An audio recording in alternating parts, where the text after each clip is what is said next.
You are listening to the ERP, Organizational Change Journal, a podcast brought to you by Nestle and Associates. In your book, obviously the topic of today's conversation in the title, again, is Changing Your Company from the Inside Out, a guide for social intrapreneurs. So, Chris, I understand the first part. That makes sense. But I want to focus on the second part of your title.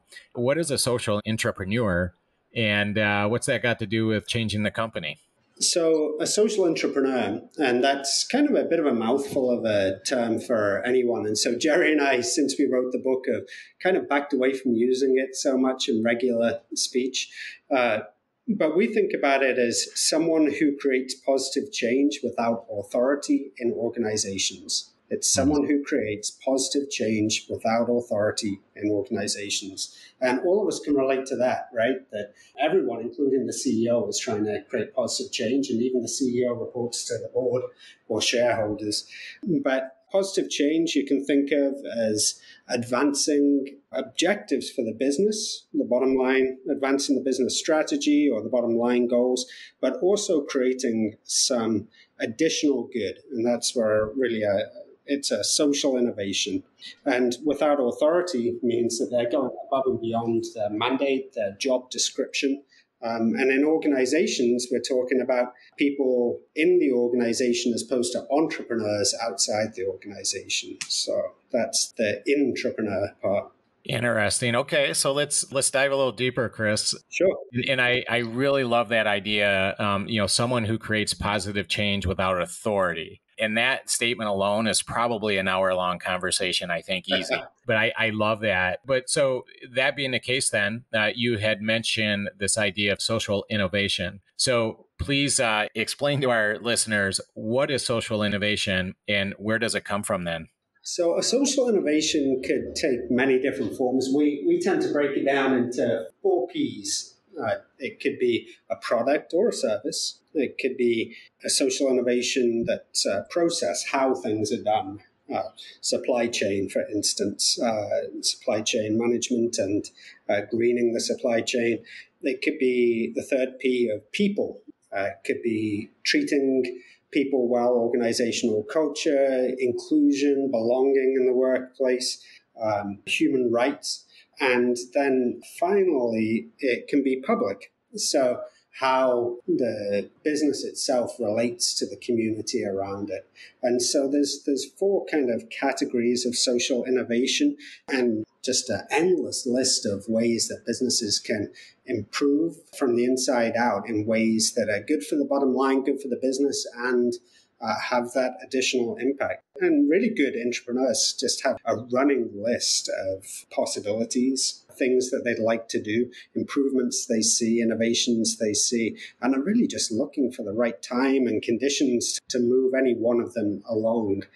So Jack, to the question of where do these ideas come from, where do these social innovations come from, there really is a mindset to being a social intrapreneur, and that is someone who is innovative, creative. These people are problem solvers. They're fascinating to be around, really great fun to talk with, but they are also strategic. They are looking for the right timing to match their values-driven interests to the needs of the business. They're not just throwing things against the wall. They're really skillful navigators of organizational systems. So I think what you're saying, Chris, then is essentially these social intrapreneurs, which are highly innovative people. And as you'd mentioned earlier, you define those as someone who creates positive change without authority, which I think is a very powerful idea. And then you mentioned these ideas such as mindset, innovation, value-driven interests, skillful navigators. So in a sense, they may not have any authority. In fact, they may not even have anybody that reports to them in the traditional sense, but they're probably great leaders, aren't they? I think they are, with or without a formal title. Yeah. And my next question was going to be then, how is the social innovation idea important to organizational change? And I think you answered that question with your response to the previous one. And that is when you have somebody who is on board, and you just mentioned yourself with this idea of having a vision and a mission, even though it might be, again, without authority. if they're on board to the change and they're a positive contribution to that culture, well, then they're a significant contribution to the organizational change effort. I really like how you put that, Jack. And the way I often think about it is that the CEOs, including the CEOs we work with at Riverbank, don't have all the answers and don't have all the energy and drive and resources that they need. They don't have all the solutions to how the organizational change is going to come about. You probably saw just this week, Gallup updated their engagement survey scores, and you will have seen that 32% of the American workforce right now is actively engaged. Yeah. That means that the remaining 68%, if my math is right, are less than that. And it's really one way to think about intrapreneurs is that they are at the extreme positive deviant end of that spectrum. They're the people who are doing a great, great job for their day job and are going above and beyond to find additional solutions that meet the needs of the business while having more and more impact on the stakeholders around them. And so they're really the people who are filling in the blanks of the idea gap and the energy gap for where the organization wants to go. Yeah. And in fact, you discuss in your book, the social intrapreneurs basically create the social movements. And they do so with what I would consider, pretty high quality leadership attributes.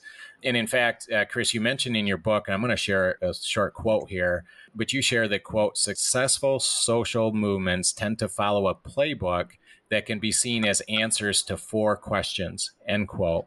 But then you talk about when is the right time for a change and how do you know, why and how do you make the case for a change, and who should be involved and what are the social networks involved in that change. And then lastly, you talk about this idea of, how should they or the organizations press for that change. So I guess, can you share with our listeners a little more about when is the right time for change and how do you know? And, as a leadership team within an organization, right? I mean, there must be some sort of reason for the change and some sort of business case for the change. And then that change needs to be synchronized within the organization in terms of communication and alignment of your mission, your vision, your values, and so forth, right? And then, of course, at some point there, when you have these social intrapreneurs kind of jump on board and help you kind of lead that charge in a way, there's some alignment there with this whole organizational vision in which the social intrapreneurs create the social movement, right? Mm-hmm, mm-hmm. So, Chris, in other words, let me try to re-articulate that question. And, I think, sometimes when you talk about this idea of social movements and this really powerful idea of someone who creates positive change without authority, it seems to me that they can be the reason that kind of creates that social movement for change and for organizational change. So it kind of seems like, perhaps it's more from the bottom up, so to speak. And maybe sometimes these social movements start from the top down where the organizational leadership says, hey, for some reason, we have this significant organizational change we need to make or change in our culture.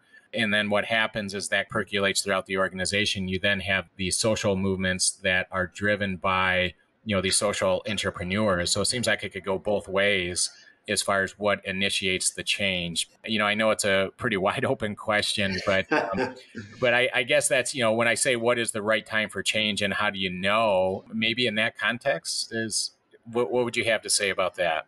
Absolutely. And I think in breaking that down a little bit, you can think about external triggers and internal signals for change. Really, over the last decade, one of the most fascinating evolutions, I think, has been the extent to which the boundaries between the company's internal life and external life are getting blurry has influenced how decisions are made. You think about various companies being involved in military activities, creating, whether it be weapons, whether it be systems that support war, and employee activism that has led to decisions to get out of those businesses for some of the big companies. Then you think about some of the social issues, such as the Google walkouts in relation to how people were perceived as getting fewer opportunities at Google. The CEO of Uber was ousted following some revelations about behavior. All of that tied up in the Me Too movement at the same time. And so there's this porous boundary between internal life in organizations and larger social movements in society that are really a dynamic playing back and forth every day. And so I think that there's external triggers where employee activism is on the rise and has been. That's probably especially acute with a very tight labor market at the moment, where employees have had, and we'll see if that continues in a changing economy, but have had way more power to influence corporate policy and positions than they have for a long time. And then on the internal side of things, there are some specific signals you're kind of looking for as an intrapreneur. So when there are changes in leadership, or almost always, if it's a planned leadership succession, legacy initiatives that the CEO and top leaders are trying to complete before retiring or moving on. And then new leaders come in, and there's a big thing, isn't there, around the first 90 days, first 100 days, and priorities. And intrapreneurs are masterful at being responsive to these agendas and positioning what they are trying to do as being a solution in some way to the priorities that leaders are pursuing.